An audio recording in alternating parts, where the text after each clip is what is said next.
All right, welcome everyone to this Q&A. Again, want to welcome everyone to this Q&A. A few things that I want to hit. We'll see how far it goes. One is we spoke about on Tuesday, just about about gender issues. One thing that I just want to mention is that basically, again, without going through everything we went through, basically, if somebody were to go through a sex change operation, right? A man becomes a woman becomes a man, right? So to speak. So it comes out that regardless of what they do, they have their same status. Now, there is in other words, if a man goes through a full sex change, he's still a guy. If a woman, does, similar thing, so she still has a status, of a woman. Now, the problem is, what if now they consider themselves one of the opposite sex and they cross-dress? What are their obligations and mitzvahs? Do the obligation and mitzvahs seemingly change? The problem is, where they're going to sit, what mitzvahs are they going to be able to do? So if we hold, which it seems like we do, regardless of what they go through, does not change anything. It doesn't change anything. So therefore, the fact is that's who they are, quote unquote, now. That's a problem, right? The problem how they dress, first of all. Second of all, it's going to be a problem what they do. What, they're going to claim, well, now I'm a woman. So if I'm a woman, I don't have to do as many more mitzvahs, right? But if that person's really a guy, quote unquote, transformed to a woman, still a guy. Right, regardless of what was changed, still a guy. Puts on tefillin and other things. So, it gets more, it gets a little more complicated. But bottom line is that it shouldn't change, right? It shouldn't change anything, right? So what I mentioned, on Tuesday is if we would say 100% that now they're not considered, let's say, a man, not considered a man anymore. Okay, that changes things and what their obligation is, right? But if they don't actually change, if nothing changes, then their obligation doesn't change. Doesn't matter what they feel like, etc. That doesn't change anything, right? So I just want to clarify that, a person is who they are. Changing who they are doesn't change the fact of what gender they are, right? That's really seemingly how it comes out. Now the question is, do we say it's is it enough of a change to say, well, man's really a woman, she can't put on tefillin and she has other obligations? We don't go that far. Shouldn't go that far. In other words, the gender basically doesn't change. That's essentially how it should come out. So, we look at it, as being a tragic thing, a terrible thing. It's forbidden, right? In any case, it's forbidden. And one thing also, just for further, clarification, someone asked that, I seem to say that we accept it. That's not true. What I did say was, in the modern Orthodox world, certainly when it comes to, to homosexuals, they're much more accepted. There's no question. They're much more accepted, right? They'll try and bring them closer and all that. Okay, their choice. The ultra-Orthodox community is not going to do that, right? They're not going to do that. And if I was a rabbi of a place, I'd say, you want to come pray here, okay, right? But there's certain things you won't be able to do, and that's it. You don't like it, whatever it's saying, go and go. But there's a red line. There are certain red lines. Now, there's another red line, right? They come in being somebody else. What do you do with them? And that to me is more problematic. Definitely more problematic. So anyway, I don't want to go much further into that. That's my take. That's my take on that. Not everyone may agree and think it's too tough a stance, but the way it is, genders don't change. No matter what you do physically, they don't change. If you have a case, the Mishnah, the Gemara talks about people who had both, right? Hermaphrodite, both. They're both at the same time. What do you do? How do you look at them? Or what if there's a doubt, you're not sure, right? That's a different issue. But we're not talking about someone has both genders. And how do you look at them? They consider male, they consider female, they considered, a different creation. I mean, there were such cases, right? Today, they would make a person choose one way or the other if that was the case. I don't know exactly how, but whatever it would be. So, if you have a doubt, okay, it's a different issue. If you have a doubt, it's a different, it's a totally a different issue. Over here, even if they've done something physically to change and taken hormones and this and that, a guy does not change to be a woman, right? So it can't cross-dress. That would be forbidden. 100% be forbidden. He's got the status of a guy. I just saw someone put up, I don't know, there was a swimmer. It was a swimmer. You have a guy who identifies being a woman. They said, would you let him swim with women, in a women's race? What's the obvious answer? No, he's a guy, right? And you got men dressed up as women breaking all these records in sports that, because they're men.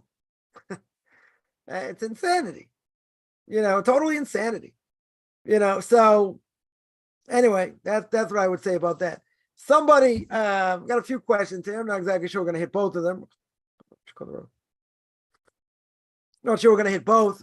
And the question is, I spoke in this week, duties of the heart, about the animalistic soul. The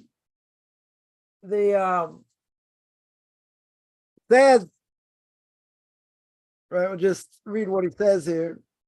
In the gate of self-accounting, he says over here, he says inner service beyond the ordinary power of a human being. Why it's unattainable unless he detaches himself from his many animalistic desires, right? First thing is he has to go against his animalistic desires. He has to control his instincts. He has to restrain his emotion. Right? So I spoke I didn't get much further. I didn't get much further than that. Whatever, spoke for that, spoke over an hour about that. So in order to, have this connection to God and want to go in the right path and do the right thing and all that, he has to detach himself from animalistic desires, control his instincts, and restrain his emotions. The question is, where's the line drawn for an animalistic desire, which I spoke about quite a bit, and sanctifying the physical? Now, this is I would say it's a loaded question, because a person, we all have animalistic desires, right? Everybody has animalistic desires. So the whole purpose of these animalistic desires that everybody has is to control them, to harness them. They're on bond, the beginning of Parshas Kadosh, Leviticus chapter 19. Leviticus chapter 19 says you should be holy because God is holy. Now, Rashi has one opinion, says stay away from forbidden relationships. The Ramban says it's talking about where a person has the right to eat, a person has the right to drink, what is permissible, but you're not allowed to be overweight. You should be a glutton, you shouldn't be an alcoholic. Right? So you're going to say, but isn't it permissible to eat? Sure. And if I make a blessing over food, doesn't that sanctify what I eat? Sure. Sanctifies it. It brings heaven, spiritual, physical, heavenly influence over, let's say, fruit-bearing trees or other things. So why are you eating? Not just because you're hungry, but you're eating because you want to satisfy the body and the soul.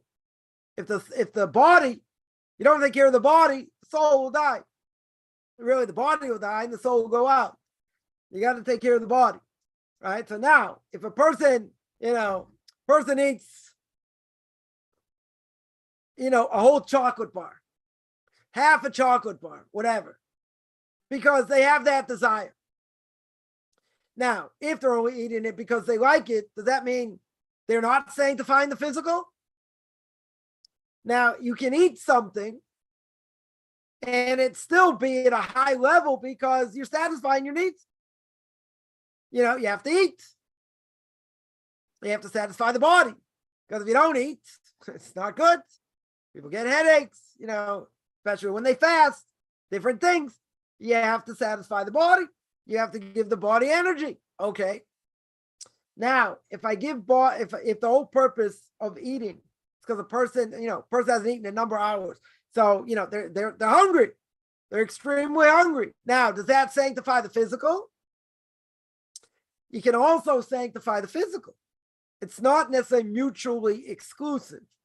Meaning, if a person eats because they're just hungry and they're not, they make the blessing, but they don't think, blessed are you, God, or God, the source of all blessings, King of the universe. Let's say he ate bread and he brought bread from the ground, right? Amotzi lechem min haaretz, brought bread from the ground. Very good. But if you're not, again, you make the blessing, you don't necessarily think about God, you think about your stomach. So you have to have limited intention. But if you didn't have intention, you're just hungry, you made the blessing, you ate, you still fulfill your obligation. Is that the highest level? No, you get a C minus. You didn't do it the highest level. So, so is there a line between animalistic desire and sanctifying the physical? If a person, is eating because they're hungry, they made the blessing, but they're not thinking about God, they're thinking about their stomach, they still get credit. It's still sanctifying the physical, even at a lower level. That's what it does. Are there higher levels? Yeah. If a Jew would eat and not make a blessing, if they wouldn't make a blessing, so they're considered a thief because they're getting benefits without making a blessing. That doesn't apply to a non-Jew. Non-Jews don't have to make blessings. If they want to, they can, right? But they don't have to. So if a Jew is only eating, even if they make a blessing, it's kind of hard to say, but I'm going to say it anyway. If a person eats something, they're hungry. They haven't eaten in a while. So their stomach is grumbling. So they eat something, they throw out the blessing, they eat something, they get satisfied. Okay. Is that sanctifying the physical? So some people would say that's still sanctifying the physical. Why? Why is it sanctifying the physical? Because you made a bracha. You made a blessing. But you say, Goffman said you get a C minus. You get a C minus for the blessing. Okay. Right? But realistically speaking, did you sanctify the physical or not? Sanctify the physical. You made a blessing. We hold, for better or for worse, we hold mitzvahs ain't tzrichas kavana. Mitzvahs do not need intention. There are certain things that needs, I would say, are crucial. You have to have proper intention. We're not talking Kabbalistic intention. Person says the first line of the Shema. Shema Yisrael, Hashem Elokeinu, Hashem Echad. Right? Hear, O Israel, the Lord our God, the Lord is one. When a person makes such a statement, what's your intention? One God. No other gods but him. Right? Want to go a little bit deeper? God is past, present, future.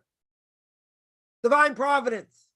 But the most important thing is to believe there's one God. That's the minimal intention. That 100% is minimal intention. So if that's minimal intention, okay. Other deeper levels, sure. But if I just said that, I did it that way, very good. What happens if a person says, Shema Yisrael, Hashem Elokeinu, Hashem Echad, and they think about 20 other things? They have to go back and say it again. And if the second time they said it, they didn't have proper intention, they have to go back again.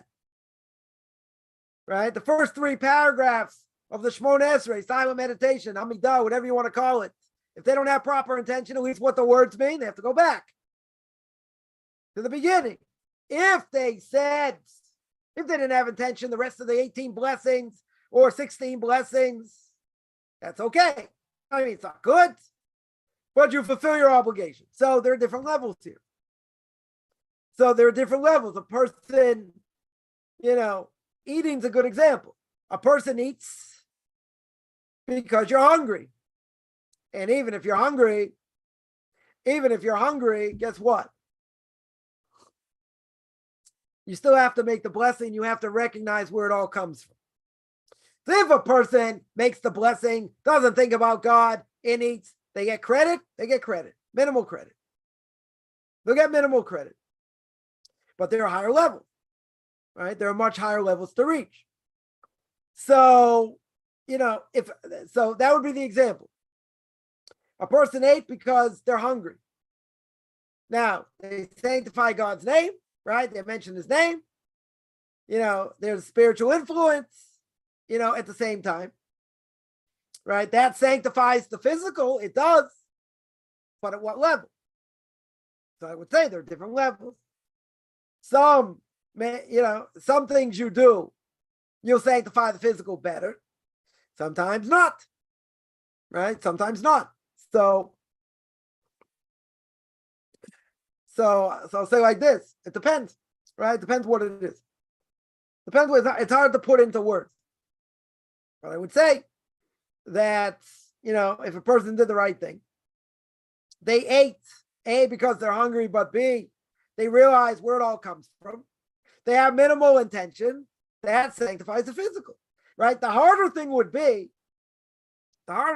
be, and that is about porn. Porn is much harder.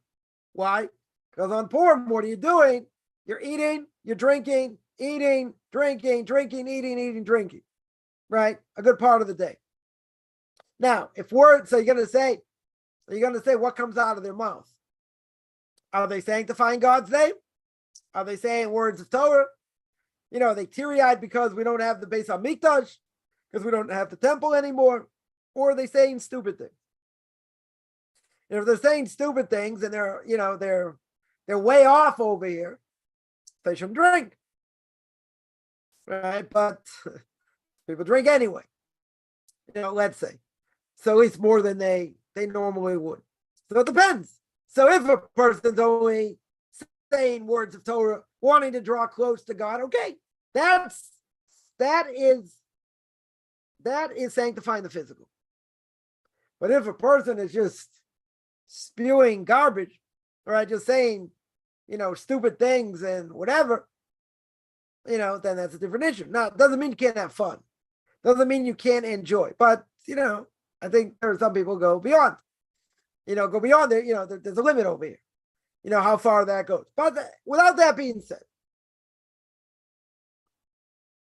a person can eat and drink for the sake of heaven. And when you eat and drink for the sake of heaven, that sanctifies the physical, right? Now, if you're only eating and drinking just to fill your stomach and just to have a good time, and maybe you mentioned a little bit about God, that's not what God wants over you, right? You gotta be in control, to a certain extent. So if that's the case, then you're not sanctifying the physical, right? Essentially, what you're doing is, you are just basically, basically you're going to, you are just filling your stomach, right? You're totally, filling your stomach over here and going after evil inclination. So, I would say the question depends on exactly what you do. Right, that's the bottom line. If you're doing it and you mention God's name, but you have intention, when you say Baruch Atah Hashem, God's the one in charge, He runs the world, He commanded me to do this, but you're also filling your stomach, that's it. That's what you want to do. If a person just said the blessing very quickly, just to get it, just to get done with it, chomp, chomp, chomp, and they're starving or whatever, they'll get some level of credit. They'll get some level of credit, but is that sanctifying the physical like they should? No. So you can say, but there are different levels. Exactly. There are different levels. 100%. There are different levels. So that's, there are different levels over here. Someone asks, if I eat hamantash like a meal on Purim, no, you don't wash. Many hold that this meal that you have on Purim should be over bread. Right? You should wash over bread. You're not going to wash over hamantash. Hamantashen is basically a cake. Basically, I don't know, it's really a dough, right? It's really a dough that's shaped sort of like a triangle with whatever you put in. You put in chocolate, you put in, other things in the middle, whatever it may be. But that's not bread-like. Since it's not bread-like, even if you ate a lot of them, you wouldn't wash. You wouldn't wash. So really on Purim, a person should wash. Should have bread. Should definitely have bread, and it's through this mitzvah, right? The meal that you have is a mitzvah, for sure. So definitely should wash. Definitely should wash for bread. Washing over hamantash wouldn't count, right? You should definitely wash over bread. That's what I would say about that. Someone asks,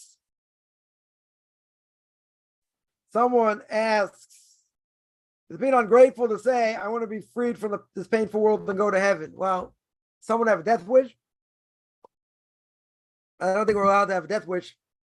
Meaning, we're waiting to die so I can have a nice place in the world to come. I don't think that's what we're living for. We're living to be the best Jew or non-Jew we can be. That's what we're living for. Right? That's what we're doing. So yeah, will a person say, the reason that they keep Torah mitzvahs is for the sake of the fact that they're going to get a portion of the world to come. That's the lowest level, right? Or a low level. The Bishop Perkei said you should serve God even if you're not going to get reward, right?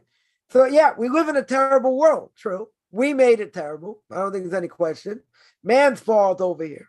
But to say you want to be freed from this world, it's like saying I have a death wish. It's like saying, yeah, I want to die right now so I can go to heaven, right? So I can go to heaven and have a portion of the world to come. Well, we don't say that. You live in this world, it's a world of difficulty. The world of hardship. What they say in Boston, the world of hardship. It's hard.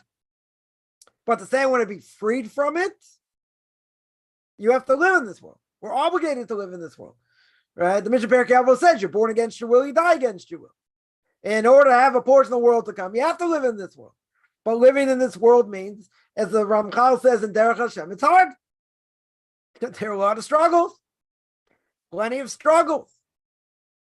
Right? Sounds like a Christian idea. I want to be freed from all the pain. Well, if a person, I would say, if they're dying, and they're in a lot of physical pain, then yeah, they're going to say, God, give me all the punishment. Just, I'm ready to come. I want to just, get rid of the pain. I want to come. That's a different issue. But if a person says, I'm living for that, we're not living for that. Right? We believe we have an ability to fix the world, to help the world by the mitzvahs we do. And God forbid we help destroy the world by transgressing. But to say, I want to be freed of all the shackles of difficulty in the world. We'll live in this world. We're part of this world. Right? So, that means, or that sounds to me like saying a person says, okay, I'm ready to die right now. I have a death wish. I don't think that's what you're saying, but that's what it sounds like. I have a death wish. I want to die right now so I can have a portion of the world to come. We're not looking to die. We will die when we have to. Nobody wants to die. The whole purpose is to continue to do what God wants on a regular basis, even if it's hard. Okay? That's a different issue. That's a different issue. Life is hard. But to say the fact life is hard, and you want to get out of this life so you can have a portion of the world to come, that's a death wish. No, Judaism's not about death wish. Judaism is about, serving God even if it's hard. overcoming difficult trials and tribulations, or more difficult, less difficult, whatever it is. That's what it is. That's what life is. We're here. We're born to struggle. We're not here to say I have a death wish and to say, yeah, and it's so hard, which life is, no question. Everybody has difficulties in their own ways, their own lives, right? So the more difficulty we have, and a person will say, wow, can't wait to have, to be a pure soul in the world to come. We're not, we don't have a death wish over here. We don't want to die. Everyone's going to die eventually. But our goal is the longer we're here, the more mitzvahs we can do. Right? We're not looking to die. Totally not looking to die. Right? So you're right. I agree. It's a painful world. Well, who made it painful? We did. We did it in many ways. So if we made it painful, guess what? We still have to live in it. We still have to try.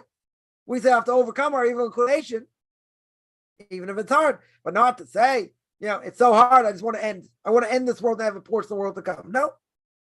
We're here however long it lasts, however difficult it is. Right? Otherwise, what would more people do? They'll just say, I'll end it now. I'll end my life now. Or they will end their lives now. And that's it. And let them be more pure and, get rid of this difficult world. Then you're going to have all kinds of problems because you gave up your life where you didn't have to, where you shouldn't have. Right? That would be suicide. So suicide, is a whole discussion, but, that's not the topic here. Someone asked, an Orthodox Jew charge interest to a non-Orthodox Jew? No. Charging interest is totally forbidden. Right? A Jew, let's say better. A Jew is not allowed to charge a non-Jew. Said that backwards. A Jew is not allowed, just want to make sure people are paying attention. A Jew is not allowed to charge another Jew with interest. So if he lends him money, he has to lend him money without interest. What if he's a secular Jew? Let's say he desecrates Shabbos in public. That's a good question. If that would be the case, there are rabbinic authorities that hold that he'd be allowed to. He'd be allowed to charge a secular Jew with interest. Why? Because he's not a Jew anymore. He lost the status of the Jew. Let's say he desecrates Shabbos in public. Let's say they're married to a non-Jew. Now, it doesn't mean they can't repent. There is repentance. If you're married to a non-Jew, you got a major problem. Unless they convert. They don't convert, all the repentance in the world is not going to help you. Right? Every time you're intimate, you're over Torah prohibition. So you're going to have a major problem. So you can't, there's no way to repent for that. So there are things that a person could do, a Jew could do. Let's say they desecrate Shabbos in public, they lose their status as a Jew. Doesn't mean you can't repent. Right? You can repent over here. But if they have the status right now as a non-Jew, that's where the question comes up. If they have the status of a non-Jew, can I lend them with interest? Seems like could. Right? Definitely seems like could. Now, practically speaking, I don't think we do. Even though I do know there are rabbinical authorities hold you could. There are rabbinical authorities say you could, but practically speaking, we don't hold that way. Even by a secular Jew, non-Orthodox Jew, you're not allowed to. You would not be allowed to. You wouldn't be allowed to. Now, it's just interesting. I spoke about this last week. Last week in Torah portion of the week. See it on my Facebook page, or it's on my YouTube channel, Beyond Orthodox Conversion Judaism. And I mentioned, it's interesting. You look at, why is it forbidden? It's the way of the world. If you lend someone money, right? If a Jew would lend, Reuben would lend Shimon money. He lends him $100. Now, Reuben can say, listen, I'm lending you this money. I'm not using it, but I want to benefit. So I'll lend you 100. You give me back 150, 120, 130. Now, that would be the way of the world. No one would think otherwise. Why? Because they're using your money. They're using your money essentially where you can't use it now. You gave it to them. So why shouldn't you benefit? Not only don't you lose lending in the money, but the benefit is you get more money back. The Gemara says, isn't that the way of the world? Gemara Bava Metzia says, isn't that the way of the world? Yeah, but the Torah says you're still not allowed to do it. Right? It also doesn't make so much sense.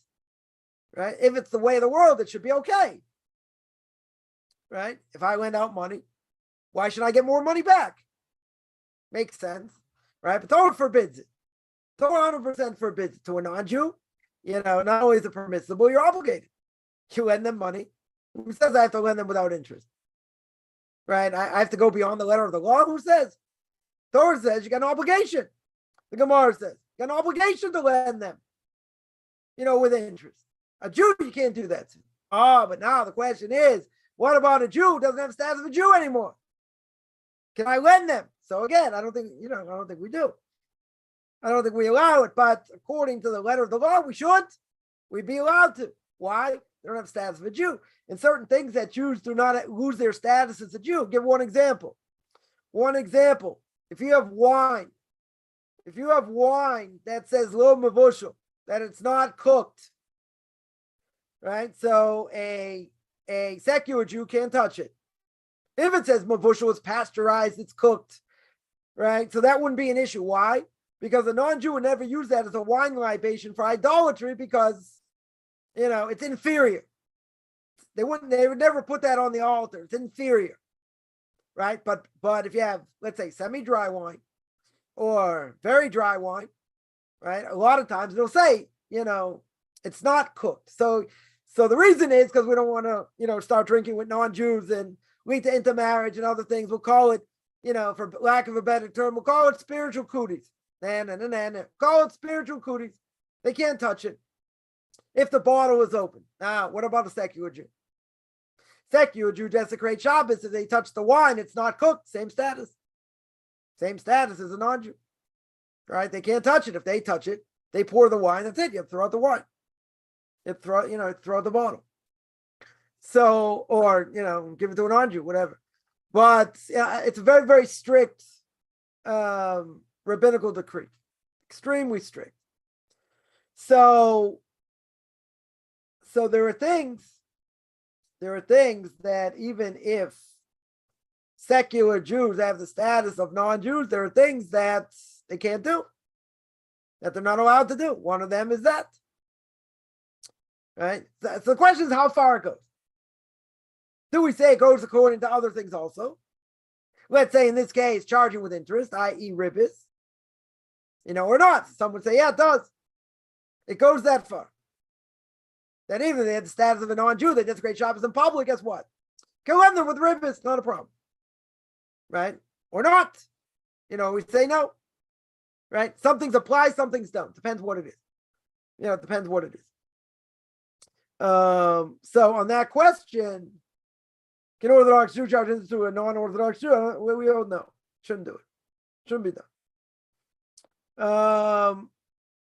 Somebody asks, Hashem commanded to use a lot of gold to build the Mishkan, right? To build the tabernacle, true.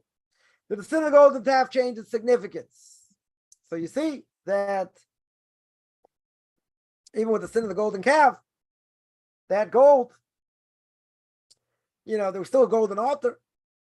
There were still other things that were made of gold. So you see, it can be used in a very good way, right? You see that, there was atonement for Aaron Cohen, to atone for that. So, interesting enough, I will say that Moses himself, pleading that God shouldn't destroy the Jewish people, what does he do? Moses says, where did they get all the wealth from? Where did they get all the gold from? In the wealth. They took it out of Egypt. But God says you made them rich. Took them out of Egypt, you made them rich. Guess what happened? This is what happened. So Moses himself says, God, it's your fault. Mind-boggling idea. He says, it's all your fault. You gave them wealth. This is what they did. You tell me it was a mixed multitude, and they were the converts, they were the majority of the people who sinned. Okay, doesn't matter. The fact is, Moses blamed God for giving the Jews wealth. Right? So they made a compromise. Because God says, if I go amongst the Jewish people, I'm going to slaughter them all. So Moses says, fine, don't go amongst the Jewish people, or go amongst the Jewish people, but mete out the punishment in every generation. So in other words, we are paying the price every generation for the sin of the golden calf. Now, what's the obvious question? Someone's going to jump up and down and say, come on, you don't pay for the sins of the fathers. How do we pay for the sins of the fathers? First of all, if Moses didn't make that compromise, it would be, God would have made Jewish people out of him. Right? Moses says, let me be wiped out from the book before that. It would have wiped out the entire Jewish nation. Made a new nation from Moses himself. Right? But Moses made a compromise that God agreed. Otherwise it would have obliterated the entire Jewish nation. So you're going to say, so the Jewish nation would come out of Moses, okay. But he said there's collective punishment. Kol Yisrael, Ravim said, was that we're all intertwined. So not just, what my forefathers did, but guess what? Even what they did has repercussions for all generations. First thing I say, it's not fair. Like someone once told me, if I would have been in my great grandparents' generation, I never would have rejected the Torah. So I don't want to break Shabbos. We don't care what you would have done. Nobody cares what you would have done. Once you got to Mount Sinai, you didn't join the Jewish people. You have to convert. Yeah, but if I would have been in my great grandparents' generation, but you weren't, and even if you were, it didn't matter, right? So there are repercussions. There are 100%. There are repercussions, over here. So Moses blames God. He blames God. Totally blames God. Right? So you see that there was atonement, and we do have things that are made out of gold, that are part of the Mishkan. So there was a level of atonement. 100% there was a level of atonement. And there was acceptance, of atonement, there. But yeah, we're still paying for it every generation. Somebody asks, okay, right, asked about the cherubim, the kruvim. Now, interesting enough, the cherubim were what I would call short little fat kids. They look like they're angels with the face of a child, because the Torah says that Exodus chapter 25, verse 18, verse 20, verse 22, you shall make 2 golden cherubim. They have their wings spread upward, shielding the ark, cover with their wings, faces towards one another, arrange my meetings with you, blah, blah, blah. Speak with you, we'll talk to the ark covenant, etc. So where do they appear first? They appear first by Adam and Eve, right? Banished from the Garden of Eden. And who's guarding the tree of life? Cherubim, right? These cherubs over here. They're guarding it with fiery golden swords. So here they protect the ark. That's their job. They protect the ark. So once the Mishkan was made, the cherubim leave the entrance of the Garden of Eden. Where do they stand? In the Holy of Holies. That's where God communicates with man. So interesting enough, they found, I guess, the destruction of the temple. The Gemara says that when the Jewish people doing the right thing, the cherubs, they face each other. In other words, it's like they embrace. They embrace each other. When God forbid the Jewish people do the wrong thing, and the destruction of the temple, destruction of the temple, how are the cherubim facing? Outwards. Their wings spread out, each one to the side, facing the opposite side. How would I depict that? Imagine, all right, you imagine without my white gray beard over here, I'm a short little fat kid, I'm like this. Make my face like this, and the other cherub who looks exactly like me, let's say, maybe he's prettier. He's gonna be on the other side with his hands folded like this, right? They're not embracing. right? They're not, and that's horrific. That's absolutely horrific because that shows the Jewish people not doing what they should, and that's by obviously by the destruction of the temple, right? So that's their significance. What's the significance that they're a child? Innocence, right? Innocence of sin. Essentially they're an angel, really, right? But they, that's one thing. One thing that they don't have a face of an adult, of a child that's never tasted sin, that's never sinned, right? Purity, so to speak. I guess I shouldn't call them short little fat kids, but that's what they look like, right? That's how they're depicted, right? I hope hope they don't come back to haunt me, but it represents innocence, purity. That's what they represent. Somebody asks, one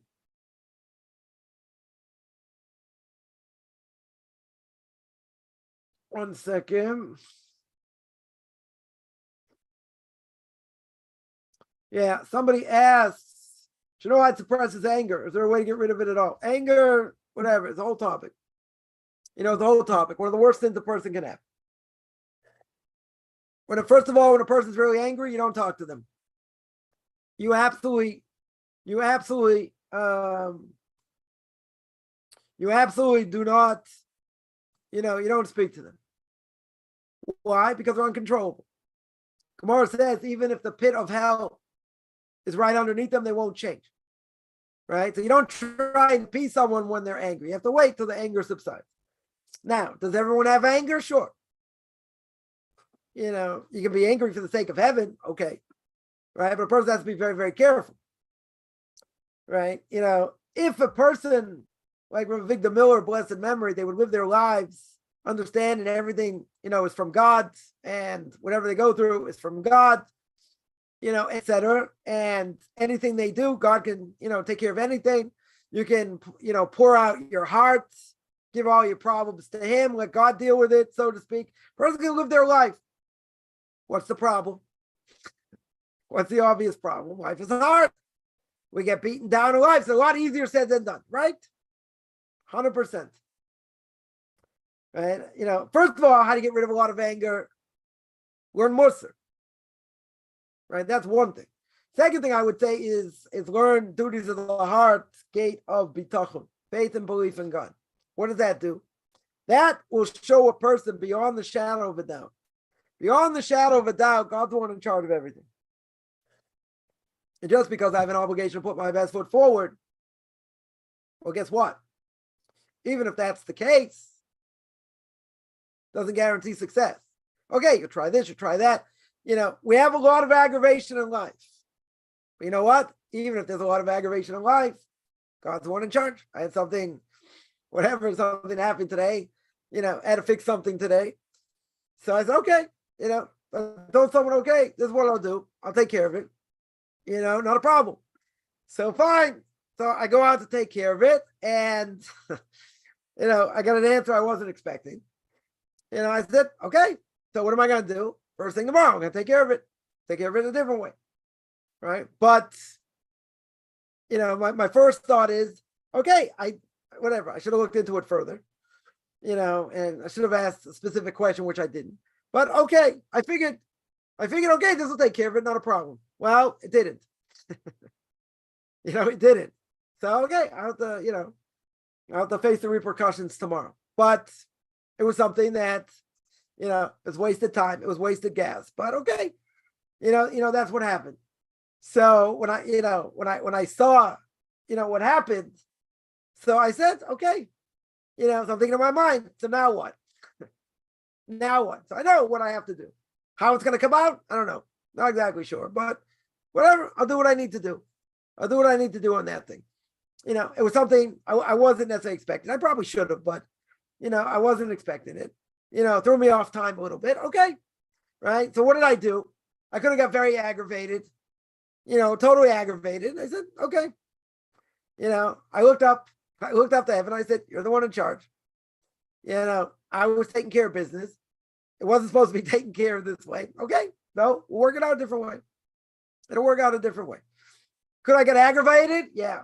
Was it an aggravating thing? I'm not going to say what it was. Yeah, it was aggravating. Okay. You're going to say, but how'd you work on that? Sometimes it gets the best of me. Sometimes you just want to scream out. Sometimes it happens. Right? You got to say, but, you lose yourself. No, you got to be at some level of control. Sometimes you might lose yourself. But if you live your life the way that God wants, you're going to say, isn't that a setback? Isn't that aggravating? Yeah, it is. 100%. 100%. It's aggravating. Could it have been avoided? Could have been. Right? What I'm thinking of definitely could have been avoided. Should have been avoided. Okay. Now you want to try and fix it up. Okay, I'll fix it up this way. What does God say? No. You're not going to fix it up that way. Okay. I have to fix it up somewhere else. Again, that made me the most righteous in the world? No, it's aggravating. I'm not going to say it's not aggravating. If I was on a higher level, it wouldn't even aggravate me. Right? Or someone would say, I just laughed. And that's actually what I did. Maybe with a smirk. Right? But when I saw what happened, I laughed. I will admit, I laughed. I said, okay, that's what you want. You want to play hardball? Okay. Right? You move on. I'm not going to say it wasn't aggravating. It was aggravating. Right? If I'd be on a higher level, it wouldn't even be aggravating. I'd say, okay. This is what has to be done. Not pleasant, but okay. Take my lumps in a different way. Fine. Could I have been steaming about it? Sure. Would I have been justified? Could have been justified. Could have been justified. In God's eyes, wouldn't have been justified. Why not? Because I don't have to get angry. But you said it's aggravating, right? So why do you have something like that that's aggravating you? So in this case, again, I'm not going to say what it was, but in this case, it could have been avoided. Could have been avoided, but it wasn't. Right? So now, what do you chalk that up to? You did it yourself. You can't say, God, why'd you put me through this situation? You didn't. You did it. Negligence. 100% negligence. 100% negligence. So if that's the case, you got no one to blame but yourself. But you know what? You get aggravated because you did it yourself. If it's something you didn't have control over, it's one thing. You did it to yourself. What are you're going to say, come on, stupid. Why'd you do it? So you got a lot of excuses. Very good. And maybe all the excuses are legit. But guess what? You did it. You did it to yourself. So what did I do? I left. I said, I went all this way, out of my way, this, that. Took myself a little bit out of my normal schedule. I don't necessarily like to do. Fine. I still had time. I said, okay. Fine. That's what you want? Okay. Right? So yeah, anger is a bad thing. 100% anger is a bad thing. So you have to look at life as saying life is one big test. Right? And I heard Rapesa Crone should be well. Mentioned a few months back. Someone said, I have this test, I'm going to pass it 100%. That's how you have to look at it. Right? But what's the problem? Person's going to curse and be angry and stew about it. No. Right? It's worse if you did it to yourself. If it's out of your control, okay, you can get aggravated. But what does that help you? It doesn't help you. So I always say, don't react. Think before you react. Think about the bigger picture. Think about the bigger picture. Now, I wasn't thinking, I should listen to what I say. I wasn't thinking about the bigger picture. But I reacted in a way that I said, okay, can't do it this way. I got nothing, I'll deal with it tomorrow. Get hit over the head a little bit, but okay, that's what it is.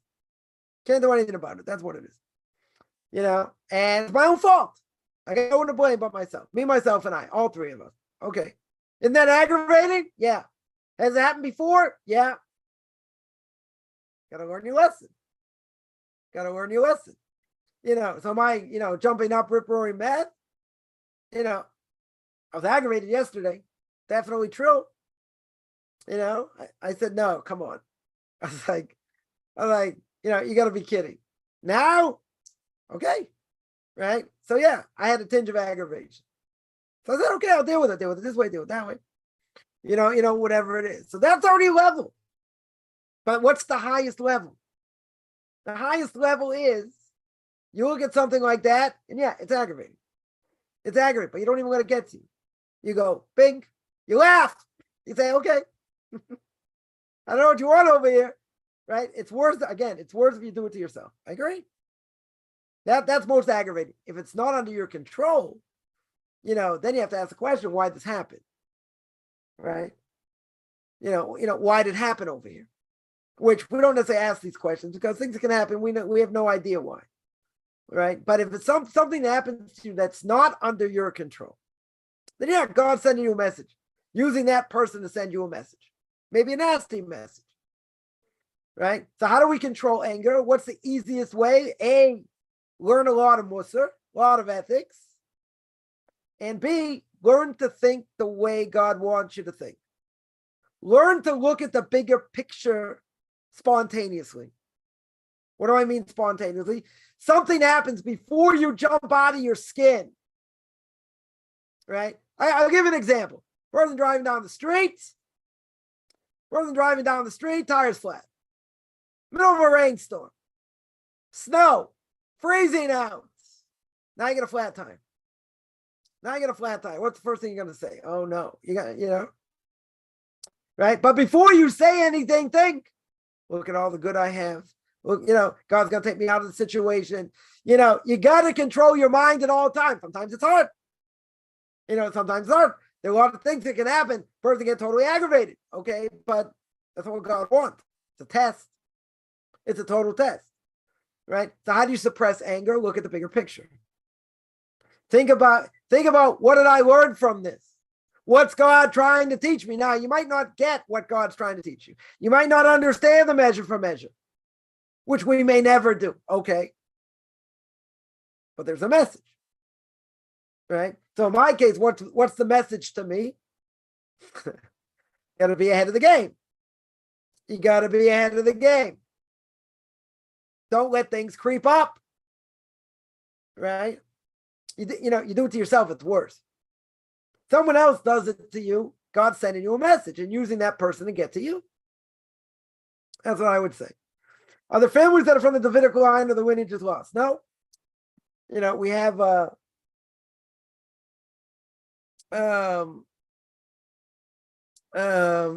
that's not lost.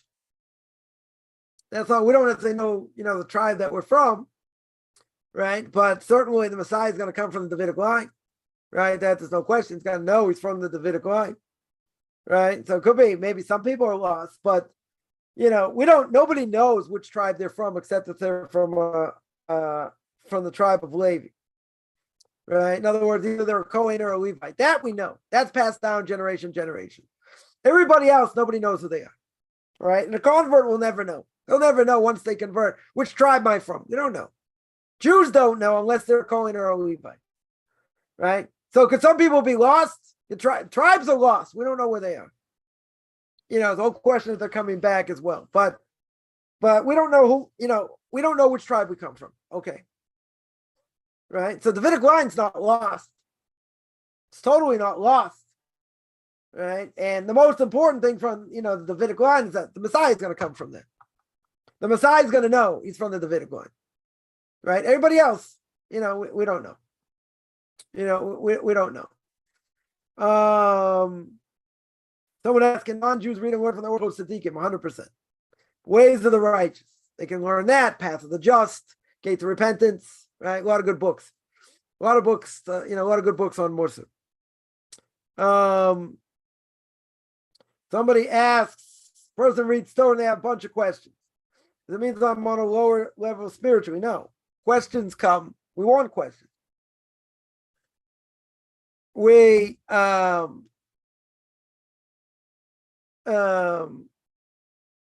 That's the difference between us and the Christians. By the Christians, they'll tell you not to question. Totally not to question. Right? So, we're interested in questions. So when a person asks questions, doesn't mean they're a dummy by any stretch. They can have legitimate questions. Right? It has nothing to do with being on a lower level spiritually. Again, it depends what the questions are. there are some questions that are basic questions.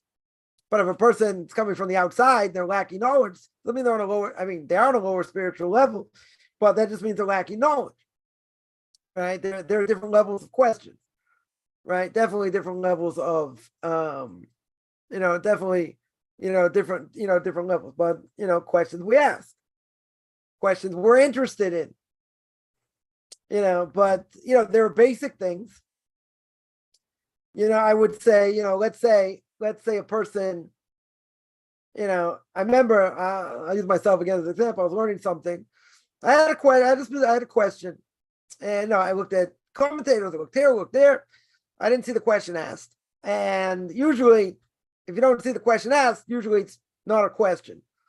Or, if someone, in the previous generation asked the question, okay, we're not coming up with new questions. So if a person had a question, they didn't say anyone said it, it's probably not a question, right? They're missing something, missing some information. So I remember I had this question, and I spent some time looking here, looking there. I came back to it a few times. Again, I looked at different things. Didn't see anything, and usually, if I have a specific question that stops me from understanding what's going on, I'm not going to stop until I get an answer, because you can't go further if you don't have an answer. So, but I spent a little bit of time. I spent a little bit of time going back and forth and this and that, rereading, relearning. I still have the question. So what happened? So I said, let me go back to the verses. Let me go back to the original verses. Maybe I missed something. Could be. Right? There's something very specific I'm not well versed in. Totally not well versed in. So I said, okay, let me go back. Let me go back and see. Sure enough, I'm looking at the verses.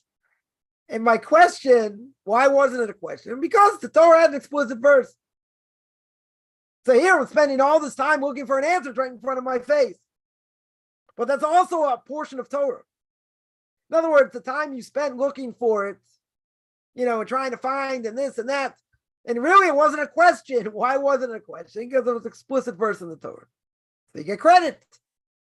That's still part of learning. But guess what? I also felt kind of stupid at the same time, right? When it comes to, like, let's say verses in the laws of, sacrifice and other things, I'm not well versed. Even though, it's what I'm learning now, I'm not well versed. There are plenty of things I have to look up, that, I don't know so well, and how the commentaries deal with it and different things. So here, okay, a person thinks, oh, they got this knowledge or a certain level of knowledge. And guess what? There's specific verses you didn't even know, right? You didn't even know what they meant, so to speak. Because if you would have known what the verse was and what it meant, you wouldn't have had the question in the first place. Because here I'm building up this whole thing. Oh, it must be like this, maybe like this, maybe like that, maybe like the other thing. I think anyone bring up nothing. They think anything. I said, come on. Someone's going to ask the question. Can't be just my question. Yeah, so I was put in my place. You're right. You know why it's not a question? You're right. The God speaking to me. It's a coffee. You know why it's not a question? Because you didn't know a specific verse in the Torah. You idiot. You should have known a specific verse. Yeah, that's humbling. Tremendously humbling. Yeah, we're not world experts in everything, So, but you get credit for learning. But if I could have saved time if I would have known that. If I would have gone through the verses properly, then I would have known. I would have realized, right? But I'm not. Again, I'm not well versed in a lot of these things. So, I didn't go back. I didn't think to go back. That's probably what I should have done in the first place, right? But does that mean, I'm on a low spiritual level? It means I need to learn Chumash better. It wasn't like such a complex thing. You're going to say, oh, it's like this and like this, and the commentary's going like this and like this. I have no idea what's going on because I don't know these things very well. It wasn't even about that. I'll tell you another story about that. But it's not about that. Here is something you say, oh, yeah, I got this question. Maybe it's like this, maybe it's like that. If I would have known the verse properly, I would have known what the answer was. That wouldn't even been a question. Right? So yeah, we're, as much as we think we know, we don't know. That's why you have to constantly relearn, right? Constantly go over things, constantly go through Chumash, learn what the verses say to understand what's going on. tell you another story, right? I was learning, some very difficult things in the laws of sacrifices. And like some of these commentators, they know a lot about it, tremendous amount about it. So I go back and forth on all kinds of different things. And I'm sitting there going through, and this happened a lot because, again, I'm not so well versed in all these things. So I'm trying to like pay attention to see, okay, what are they saying? What's the question? Whatever. And I'm like, okay, I'll take them at face value because I don't have to work, I'm not spending hours and hours, like, going through everything soup to nuts. So, there's plenty of things and information I'm missing. So what do? I try and take out as much as I can, and also try and cover ground. But I can't even judge and say, oh, this can't be right because of this, that, and the other. It's a whole different way of learning. Right? It's not the same as learning, the laws of Shabbos, the laws of kashrus, different things. That I have working knowledge of. Some better, some worse, whatever, but I have good working knowledge. Laws of damage is also to a certain extent. This is a whole different beast. It's a whole different thing. We don't give sacrifices. We don't know people have given sacrifices. So it's like a whole different, it's a whole different thing. So I see what some of these commentaries do, and they're like turn this whole thing into a pretzel and upside down. It's like this and this question and that question and something else. And I'm like, okay. I shouldn't laugh. Very depressing, right? I'm like, okay, if you say so, I can't judge whether what they're saying has tremendous merit, not tremendous merit, because I'm not within it strong enough to be able to say. That's a lack in me, and not not a lack in the Torah. I once asked my Rebbe this question. There are 6 orders of the Talmud, of the Mishnah, right? One of them is Roim, talks about all the things dependent on the land of Israel. Planting things and whatever. And then you got the laws of Moed, all the laws of the holidays and Passover and Shabbos and, in the festivals. You have the laws of Nezikin, the laws of damages, right? Causing damage, God forbid. You have the laws of Noshim, of women, marriage, divorce, all kinds of other things as well. You have Nazarite vows there. You have other vows. All kinds of things. And then you have the last 2 that people, most people probably not so well versed in. One of them is Kodshim, all the laws about sacrifices, and Taharas, which is all purity and impurity, right? What I would call spiritual cooties, right? I would call spiritual cooties over here. So that's my Rebbe one. When I started learning Kodshim, that's the last thing I have to learn. In order so I can make a Siyum Hashas, I can, make a whole big thing that, finish the entire Talmud. So just finish the tractate today. So I get a bunch of smaller tractates to finish, which obviously not so easy at all, even though they're, smaller in pages, and all that. So I asked them once, I said, really? I said, is it true? I heard this rumor, Kodshim and Taharas, these laws of sacrifices and purity and impurity, they're actually a part of Torah. I go, is that really true? It's like a stupid question to ask. I said, is it really true? It's like a vada.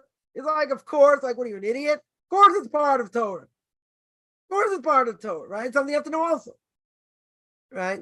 Some people spend years and years learning this. Certain yeshivas, that's all they learn. They learn all about sacrifices, in and out. Right now, these yeshivas, don't learn that, or they, whatever. But it's a part of Torah. So I'm saying there are things that people not so well versed in. You have to you have to jump in somewhere. So now I have a much better idea since I've gone through quite a bit. A much better idea of certain things.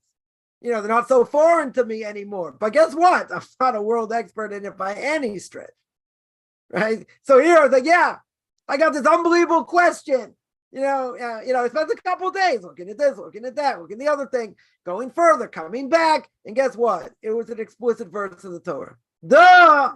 An explicit verse of the Torah. How stupid do you feel? Okay, that was a part of Torah, right? 100%. Also part of Torah, but you feel kind of stupid, after all that. So it depends. The person's just starting out, and they have basic questions. Okay, right? But the more you learn, you ask different types of questions. So it doesn't mean that a person has a question, they didn't know an explicit Rashi in the Torah. Yeah, there's a lot of Rashis we don't know. We should. We definitely should. But, there's a lot to learn. There's a lot to learn. So people can be more experts in this and more experts in that or less, whatever. But it doesn't mean necessarily on an inferior level. It means you have lack of knowledge. We all have lack of knowledge. Right? Depends where a person's holding. Right? And if a person knows more, but they miss an explicit verse, it means, they got to brush up, on what the Torah says. They brush up on other things. But we can look very silly, 100%.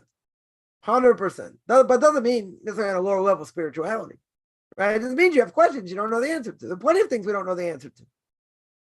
We have to look up. We're not sure, but, certainly for a guy, if a person asks you a question, you'll be able to answer anywhere. So you're going to say that takes a lifetime of work. You're right. And what if, and even if a person works, you can't learn that much. Okay, but you got to learn. You got to have fixed times to learn. But it's there's a lot. There's a ton of knowledge. Someone, we mentioned on Tuesday, about, can a man wear perfume? Cologne for men, polo, right? So I was telling someone yesterday, when I was up north, I was telling them, I had this whole question. And, my Rebbe said, get rid of it. You can't wear it. So not everyone agrees, right? It's a minority opinion. Not everyone agrees. But the Gemara says that, men would wear perfume to attract other men, right? For homosexuality, right? So, but why? So that's one reason. That was one reason why it would be forbidden. But it's, according to the code of Jewish law, we don't pause. It's not there. The Rambam brings it down. In a different place, but it's not, in a place of ethics. He brings it down, not as, not as like, a clear-cut halacha. I mean, he's bringing it down more as a philosophical thing, etc. But it's not in the code of Jewish law. Now, even if it's not in the code of Jewish law, it doesn't mean you don't do it. But, it's not there. So anyway, this person told me, it's a Gemara over here. And he's looking. He couldn't find it. Right? So he's looking. It wasn't there. Wasn't where he thought it was. So he said, all right, I'll find it, I'll get back to you. 20 minutes later, or whatever, after I gave this class, he came over and said, oh, here it is. Here's the source. He thought it was in one place, it was a different place. Okay, he found it. But it's something we should know. It should be on our fingertips. How many people have the entire Talmud on the fingertips? Not too many. You got to review. You got to constantly review. Review's not a lot of fun. People don't like to do it, right? But you have to know what to answer. You have to know what to answer in any place. Not everyone can do that, but that's our goal. That's our goal is to learn. To learn, and know what the law is and understand what we should do, right? Certainly for men, women just have to know what to do. They're not going to go through all the give and take and who says what and why and ramifications. They want to know soup to nuts. What do we do? Can I do this? I can't do it. How do I do it? Okay. Right. But men and women, they're different obligations. Right. So here I was tremendously humble. Right. And I always say there are plenty of things I don't know. Many things I don't know. There are things that I do know. But guess what? This is humbling. And Rebrev the one say, a blessed memory. He said, people want to learn Kabbalah. They want to learn other things. He goes, I got news for you. There are simple verses in the Torah people aren't aware of that they don't know. There are simple Mishnahs that they don't know. And they want to learn Kabbalah. Come on. Plenty of other basic things. So here is something I wasn't well versed in. I really should have gone through the verses, properly, which I didn't. I was lazy. Okay. But then it made me look stupid. Right? It's humbling. Right? So, a person can think, oh, I know this, I know that, I know the other thing. But guess what? Plenty of things you don't know. Plenty of things that you should know that you don't. Right. So that's, not good. So you have to, you have to, it's good to experience something like that. Right. To show that, that a person doesn't know everything or that he might have forgotten. Right. I've heard about great rabbis later in life. I can't believe I forgot this Tosfos. Or I can't believe I forgot this Rashi, or I forgot, this Rambam. Like they knew things like the back of their hand, and they start to cry, their memory's going a little bit. How have we should think that, right? Because that's the only thing the Gemara says brings a contradiction. One place says you're allowed to be afraid, another place says you're not allowed to be afraid. What are you allowed to be afraid of? Rashi says, brings the Gemara in Brachos, says, You're only allowed to be afraid of the fact that you forget Torah. That you don't remember what it says about a certain thing in the Torah. That you're allowed to be afraid of. That you're allowed to be afraid of. I don't think too many people are afraid of that today, but that you're allowed to be afraid of. Everything else you're allowed to be afraid of. Right? You say, didn't Rashi play shortstop for the Yankees? Like, what did Rashi say in last week's parsha? Gee, I'm not sure. Maybe he said this, maybe he said that, said the other thing. Right? But it's you got to review. Right? But it's a massive amount of knowledge. So there are things we may forget. That's why I have to constantly review. Right? That's that's the point. Somebody asks, what are common questions the base then normally ask a potential convert? Depends on the basin. Some ask. There are a few rabbinical courts ask a lot of questions. And I would say most rabbinical courts want to see basic knowledge. Basic knowledge of blessings. What's a blessing over strawberry? What's a blessing over grapes, grape juice? Maybe the last question is the laws of Shabbos. Do you know how to use a hot plate? What happens Friday night? You want to put the soup back on the hot plate, and let's say it's in the winter, you want to eat it. You want to have the soup later. Are you allowed to? Are there conditions? You want to see you have, working knowledge of certain things. Some more thorough, some less thorough. Right? But at the end of the day, you got to know what to do in all situations. All right? Now, you might forget or this and that. Okay. But, those are, they might ask you some cautious questions. I know someone they asked a woman a whole bunch of questions. She answered, everything. She answered everything. They started asking questions about sacrifices. She didn't know the answer. They asked something about, purity and impurity. She didn't know the answer. They asked her a few other questions she couldn't answer. Right? This woman almost broke. And they said, no, don't worry. You passed, you're going to the mikveh, nothing to talk about. We just want to make sure you understand you don't know everything. Right? So, the laws of Shabbos, you have to know what to do. Practically speaking, every week. You have to learn it in depth. A lot of laws. Blessings also, very confusing. Very, very confusing. You have to know how to run a kosher home. Right? Separate milk and meat and what problems could arise and what to do. Basic questions. I mean, they're not asking you in-depth questions. They may ask you also 13 principles. What are they? They're not going to ask them in depth. They just want to know if you know what they are. Or the 39 categories of forbidden work you're not allowed to do. They want to know if you know them or some of them, so to speak. So again, some are more in depth, some less in depth. So I can't really, answer. Someone asks, what are women supposed to learn the process of conversion? Prayer, blessings, Shabbos, that's how to keep Shabbos, right? Kashrus. Have to know the laws of kashrus. Certainly 13 principles of faith. They should memorize them. 39 categories. Again, the laws of Shabbos. And first they're going to get married. They have to know family purity laws, but that comes later. Probably comes later. You have to know, pretty much what a man has to know. It's just that you don't have the same obligations in prayer. Blessings, you have the same obligations. Festivals, you have the same obligations. For the most part. Many things you have the same obligation. The other things you don't. But when it comes to kashrus, Shabbos, 13 principles, all the holidays, a lot of them are the same.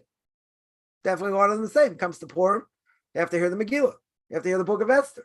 You have to have a festive meal. Now, it doesn't mean you have to drink. I mean, if you want to, you could, but a woman doesn't necessarily have to drink. Probably discouraged in many ways, but it doesn't mean they can't. So, the holidays have to know. They have to know what they're allowed to do, not allowed to do. It's like a man. So many things are the same. So it's not like, I have less mitzvahs. Certain things true. But for the most part, when it comes to conversion, they're pretty much the same. Most things that men have to learn. When it comes to learning Talmud and other things, they're exempt from that. But they have to go to classes and whatever, but they don't have to learn like a man does in that sense. But when it comes to all the holidays and kashrus and Shabbos and blessings, that's the same. That 100%. Is the same.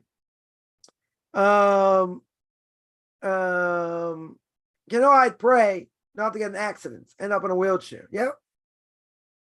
Definitely can pray for that. Again, a non-Jew, just like a Jew, can pray for all their needs.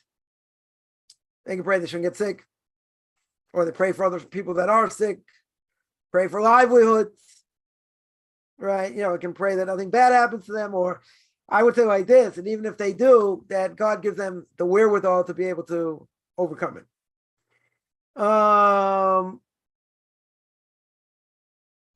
Blessing over watermelons, right? They may ask that, right? Brei Pri Adama, right? Grows in the ground. Blessing, what happens to change location? You eat something, you go to your car, you go on the bus. Does the blessing continue or not, right? These are questions they may ask, or doesn't matter, but you still have to know it, even if they don't ask it, right? So a person will say, if they don't ask it, why do I have to know it? Because you have to know what it means to be a Jew, bottom line. Whatever Jews have to know, you have to know. So you're going to say, but maybe a lot of Jews don't know so many things. Okay, so what? That doesn't matter, right? But you're coming from the outside. You ask, an 18-year-old yeshiva student, about a hot plate on Shabbos. He's not going to know. He's going to have to learn these, obviously. Learn about this when he's married. What to do. His wife will know more, because that's more practical for a woman than a man, because a man doesn't normally cook, but he has to know what to do, 100%, right? They're not going to know so much what to do, but they're going to learn it eventually, right? Eventually, they're gonna learn it, but it doesn't matter. If women in their house, they're in charge of the kitchen, they have to know what to do, right? They 100%, they have to know what to do. They have to know kashrus wise, Shabbos wise. They have to know what to do. And the laws are complex. The only way, Chofetz Chaim says in his introduction to the laws of Shabbos, he says, if you don't constantly review, you will transgress, right? You will transgress. Now, he's not cursing anyone. He's saying that's the reality. 100%, that's the reality. Any other questions? The questions are more on knowledge. A person has a bad memory, then you're gonna have to review a lot. They're not expecting you to know everything verbatim. They want to make sure you have a working knowledge of things. Is a person going to get nervous? They may forget things. Yeah. Does the Beis Din understand that? Yeah. But if the Beis Din feels you don't have basic knowledge in certain things, they won't convert you until you do. Right? But a person can have a bad memory. How do you overcome that? You got to constantly review. You'll make mistakes. That's okay. And when it comes to blessings and other things, you make mistakes, but good. You're not a Jew, so that's okay. But you want to fix up the mistakes and know what the mistakes are, or know what the problems are, right? So they're not expecting you to know verbatim everything. They know you're going to make mistakes, but they also want to see you're going to be constant learning afterwards. That's what they want to see. That just because you learned for conversion, you didn't stop. That they're not going to be too happy with. A person's going to say, well, I'm not going to learn afterwards. Well, you have to. Everybody has to learn. Men have to learn, women have to learn, right? And, you have to review. You have to know what to do. Any other questions?